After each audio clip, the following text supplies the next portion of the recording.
I just have one question for Mayor Velo and Mr. Smith. You both mentioned all the proposed tax cuts that this government is giving us. What I want to know is, did you just find that out today or yesterday? Because most cities knew about that a year ago, at least a year ago. So if you didn't know about it, then I don't understand how that happened. But if you did know about it, how did you go about giving all these safety force people a raise, just a year ago, less than a year ago? You just awarded them a 1% raise for the next 3 years, knowing that all this budget cut was going to happen. So my question is, where's the fuzzy math coming from? What happened all of a sudden that, just 3 months ago you were able to afford to award them a raise, and now no raise, not only no raise, but we're going to have to cut people? What happened? What changed? I will tell you, at the time, we were not told that the cat tax was going to be zeroed out. We were not, at the time, the inheritance tax vote hadn't come through, say they were taking away all the inheritance money. And we hadn't been given our 12% cut yet for, we never dreamed, we thought 4% on our county taxes. So we went in there feeling very good that we had a strong fiscal community. We had made several cuts over the last 4 years. We have a nice balance that we thought would take us through. And it was like all of a sudden you woke up and it was like a bad train coming down. Secondly, we know that Ohio is a collective bargaining state. We know that if you do not come in with something reasonable when you do have a large balance, that you have to go to binding arbitration. We felt it was a fair increase. So did our unions. They did not take us to binding arbitration. There are other communities who did with our balance, and they're paying a higher increase. So we felt it was fair. And at the time, we felt we felt strongly that we were strong. And it wasn't until all this started coming down the pipe. I know you're in Lyndhurst. They were going to have to cut 1.4 to 1.6 million this year, but in the last quarter they got that amount of money in their last bit of inheritance tax money. We only got 192 or 195,000. So we didn't end the year at $3.9 million either. We ended it severely lower than that. Right, and now you're using 1.6. So we feel very strongly that what we're doing is we're preparing for the future. This is a double-edged sword. It's not just making the cut now, it's making sure you have enough money to keep the services that you have actually make that cut. Like I said earlier, we're cutting into the bone now. This is where the $1.8 billion by PASIC needs to be brought back to the local municipalities. Otherwise, all the communities are going to have to do exactly what I think the police said. I know in Bay Village, in Fairview Park, it's garbage. In Shaker Heights, it's income tax. In other places, they've rolled back their credit. It's on the backs of the local residents, and it's all gone.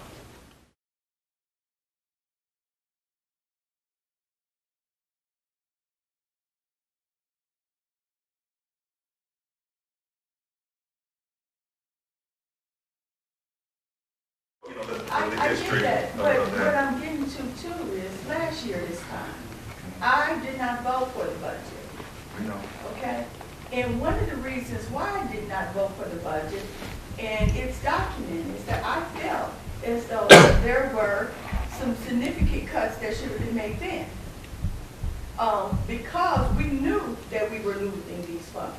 We knew this last year.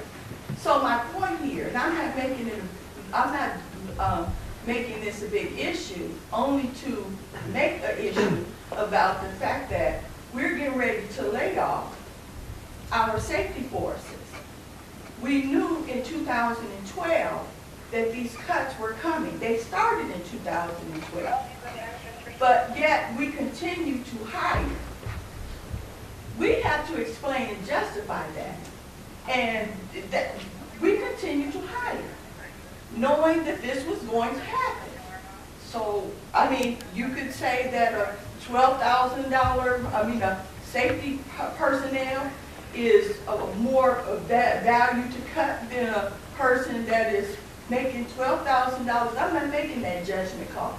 All I'm saying is, we knew in 2012, we had to make these cuts. And we didn't make some of them, but we have to make them now. But we knew last year this was coming, so that's all I'm saying.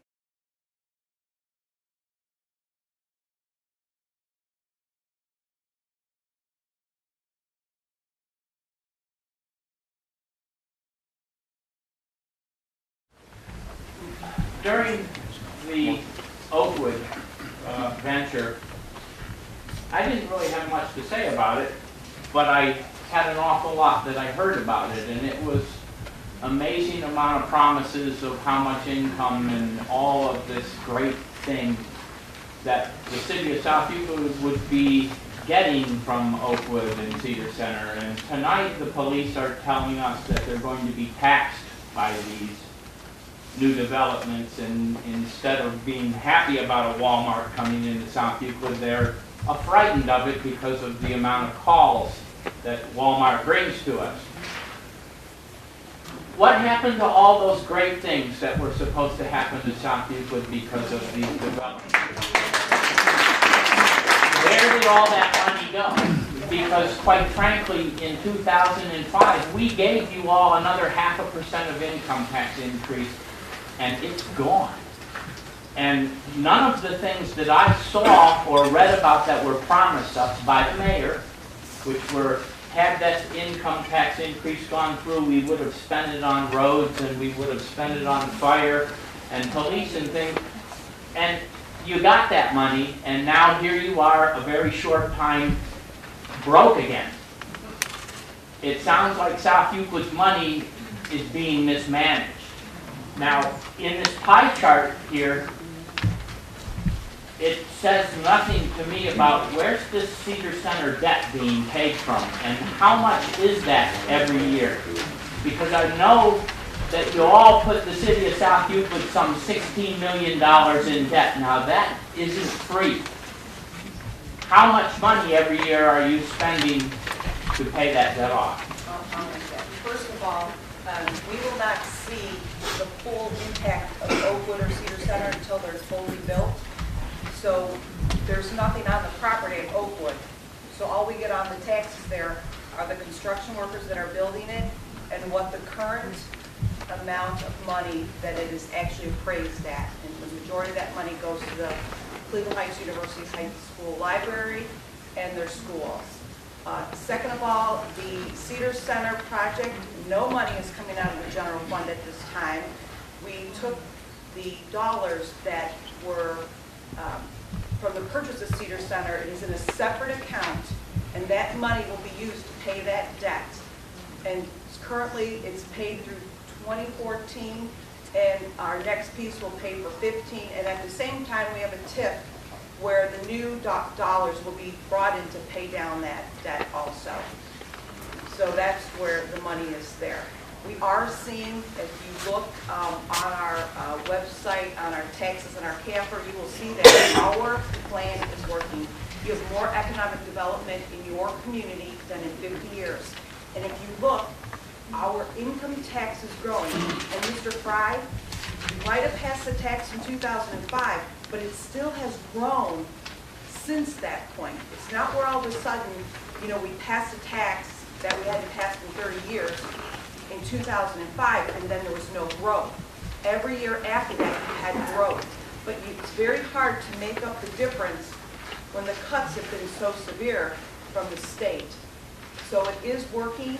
It's just that at this time, there needs to be something to fill that gap. 2015 or 2016, when all the new development is up and working. You gave out 12% raises to some of your administration with that money. Mr. Fry. Yes, ma'am. You be nice. I am. And we're going to do it the way we said. We talked about doing it tonight, okay?